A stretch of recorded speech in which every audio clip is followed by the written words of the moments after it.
सातारा जिल्ह्यातील खटाव तालुक्यातील शेडगेवाडी गावात पोलीस पाटलावर जीवघेणा हल्ला झाल्याची धक्कादायक घटना समोर आली आहे।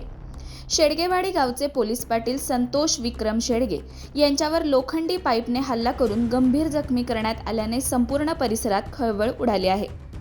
मिळालेल्या माहितीनुसार दिनांक 8 मे 2026 रोजी सकाळी सुमारे 10 वाजण्याच्या सुमारास ही घटना घडली। संतोष शेडगे हे त्यांच्या घराच्या अंगणात अंघोळ करत असताना अचानक हा हल्ला करण्यात आला। गावातील अभिषेक सतीश कदम याची वाळूची गाडी तलाठ्यांनी पकडल्याची माहिती संतोष शेडगे यांनी दिल्याचा संशय आरोपींना होता। या संशयातून राग मनात धरून अभिषेक कदम हा संतोष शेडगे यांच्या घरी आला आणि तू कसा पोलीस पाटीलकी करतोस अशी धमकी देत त्याने हातातील लोखंडी पाईपने संतोष शेडगे यांच्या डोक्यावर आणि पायावर जोरदार वार केले। या हल्ल्यात ते गंभीर जखमी झाले। हल्ल्यावेळी त्यांच्यासोबत असलेले अजय सतीश कदम आणि सौरभ संतोष घाडगे यांनीही संतोष शेडगे यांना लाथाबुक्क्यांनी मारहाण करत शिवीगाळ आणि दमदाटी केली। अचानक झालेल्या या हल्ल्यामुळे परिसरात भीतीचे वातावरण निर्माण झाले। या घटनेदरम्यान संतोष शेडगे यांच्या पत्नीने मध्ये पडून त्यांची सुटका केली आणि तात्काळ त्यांना प्राथमिक आरोग्य केंद्र मायणी येथे उपचारासाठी दाखल करण्यात आले।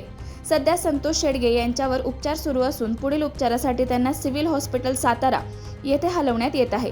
या घटनेनंतर शेडगेवाडी परिसरात नागरिकांमध्ये संताप व्यक्त केला जात असून आरोपींवर कठोर कारवाई करण्याची मागणी होत आहे। या प्रकरणी संतोष शेडगे यांनी अभिषेक सतीश कदम, अजय सतीश कदम आणि सौरभ संतोष घाडगे यांच्या विरोधात तक्रार दाखल केली असून पोलिसांकडून पुढील तपास सुरू आहे।